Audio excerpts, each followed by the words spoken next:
Well, we left you with a bit of a cliffhanger on the end of the last video on this bus with this engine with all these rusted parts on it. So we had this bolt that was broken off in the blower housing that we welded a washer to it, and then we welded a nut to that, and we welded the nut to the washer on the outside also. And then, tried to shock it with some coils. Obviously, the bolt got superheated by getting welded, so that's the heat that it needs. I can't put a torch on here because there's seals and stuff too. So, but we left you at the cliffhanger. Is the bolt going to come out? And that's where we're at right now with this. We'll see if it's going to come out here.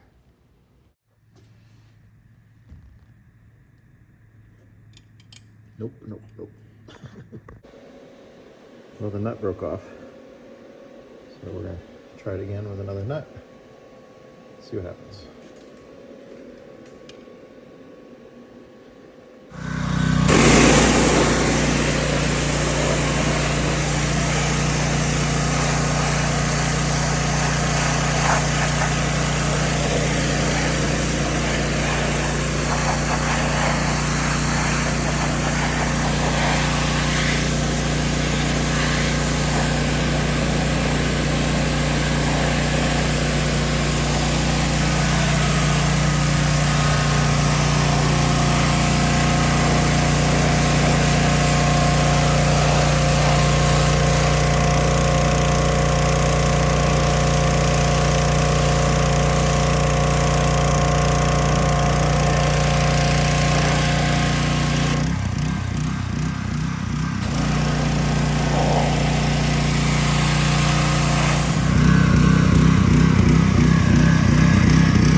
Well, these came really clean.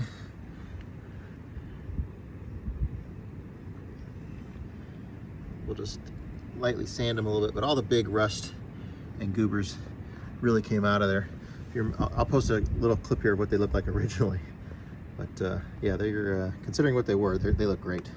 Let me see the inside of that.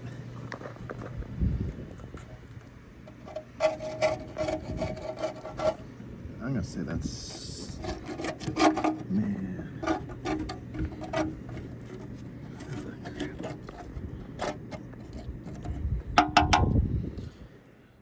All right, now to remove this aftercooler so we can clean the inside of it out. Like the radiator, it's gonna have some stuff in it.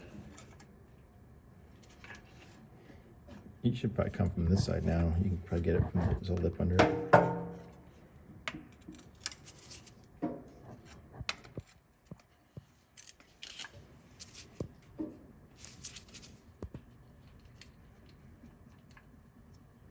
Try turning it. I'll probably while you turn it, twist it.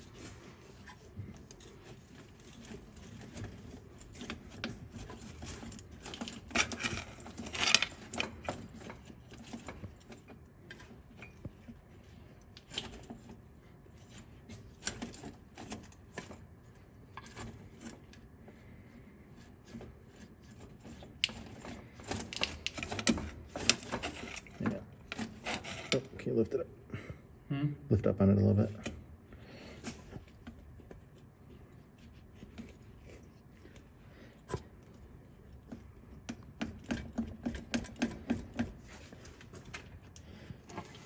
Keep twisting while I do it.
Try using a big pry bar on there. We're going to tie a piece of mule tape to there and try and lift it up out of there.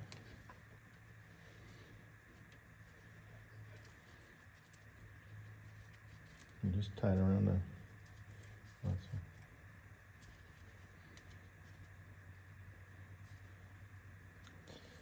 Let leverage be our friend.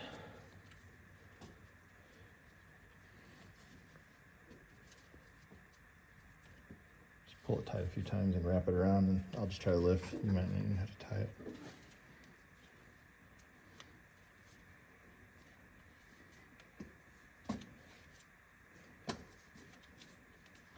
Ready?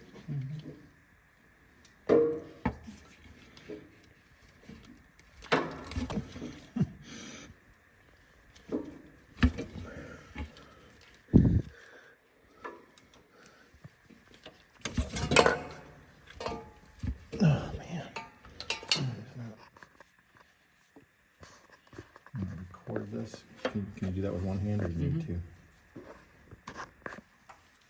Ready? There we go. Leverage is it.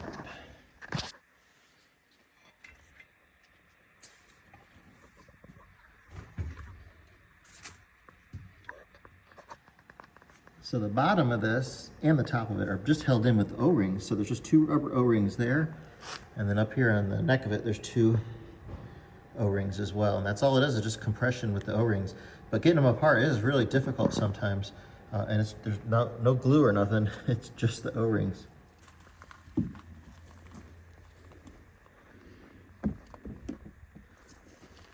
we're gonna flow water through here and see what comes out over here. I won't be mad if you slash me out.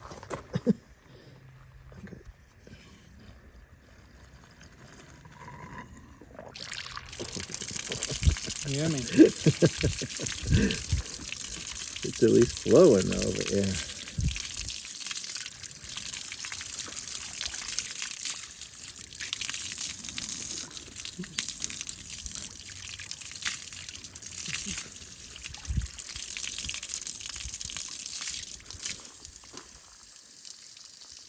Couldn't drink from it, but getting clear. It's getting clearer, yeah.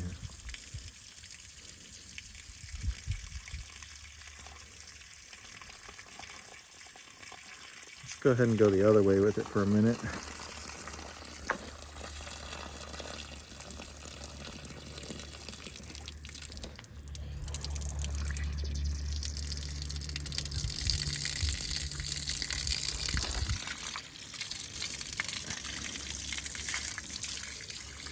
Okay. Yeah, go ahead and pressure wash the housing off now. That's good.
You turn the hose on and off a few times with it, like keep your fingers over it there. Try and seal it on there, and then let it blast through a few times, full pressure.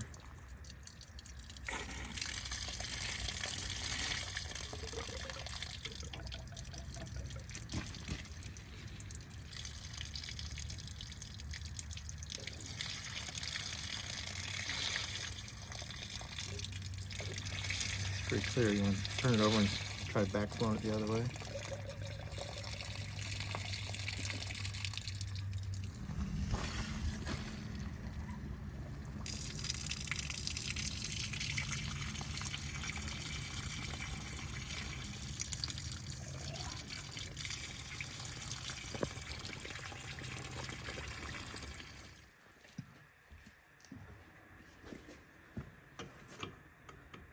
number 2.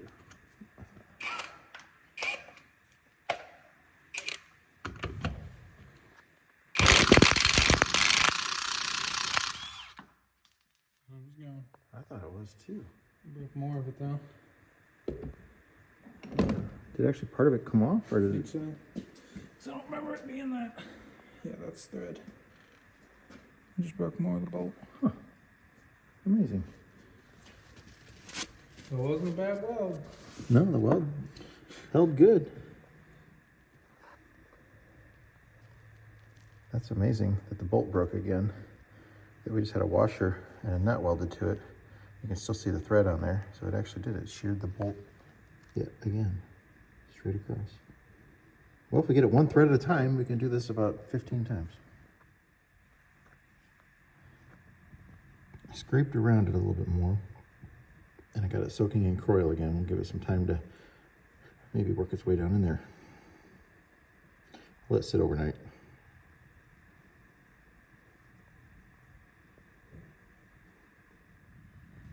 Well, I've been letting that Croil soak in actually all weekend. I was just going to do it overnight, but it was Friday. So I've sprayed it and filled it and done it about, I don't know, 6 or 7 times now. It's Saturday evening now, so we'll do it a few more times before Monday, and then we'll weld another nut on it again.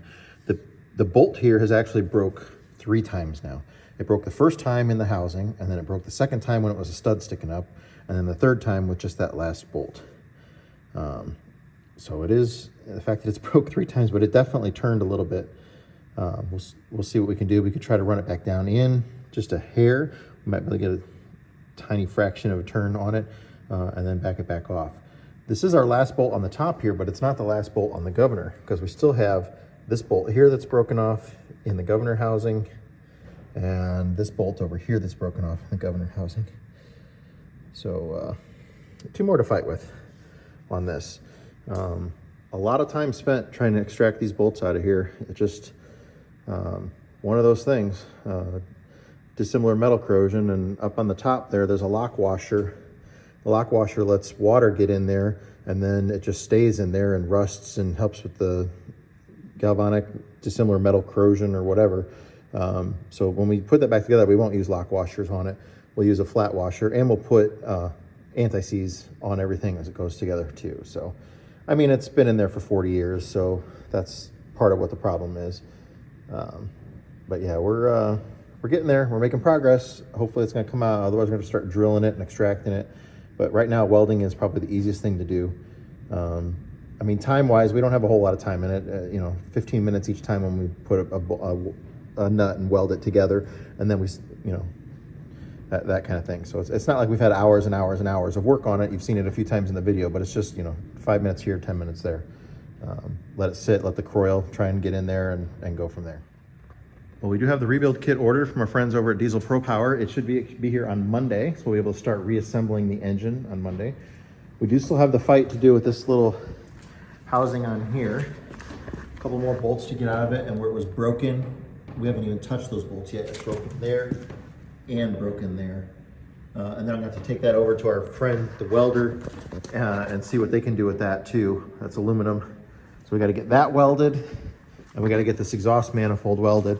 Unfortunately, our welder friend, the guy that always works on our buses for us and stuff, he passed away a week ago, last Monday, in the big snowstorm that we had. He had an accident at work and passed away, and he's really going to be missed. Barry was a great dude, and he really helped us out a lot. It's very, very unfortunate. So we got to find out if somebody else at that shop can do the cast iron welding and some of the other stuff for us, or if we're going to have to find a new welding shop. So he's really going to be missed by us for sure. A very, very tragic thing that happened over there. But the rebuild kit will be here, like I said, Monday, and we'll be able to start getting this engine put back together, and can't wait to hear it run. But yeah, our friends over at Diesel Pro Power, they're not sponsors, but they're definitely, they help us get a lot of stuff done around here.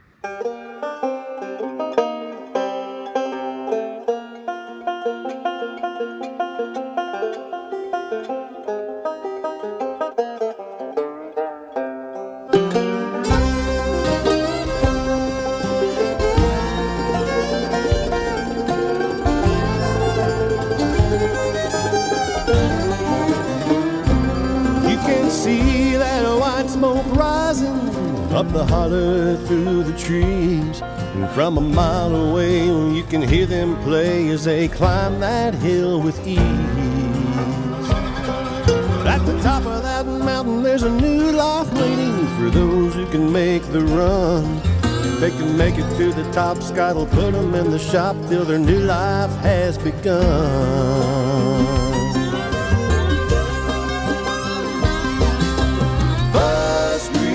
Mountain, where the buses come to run.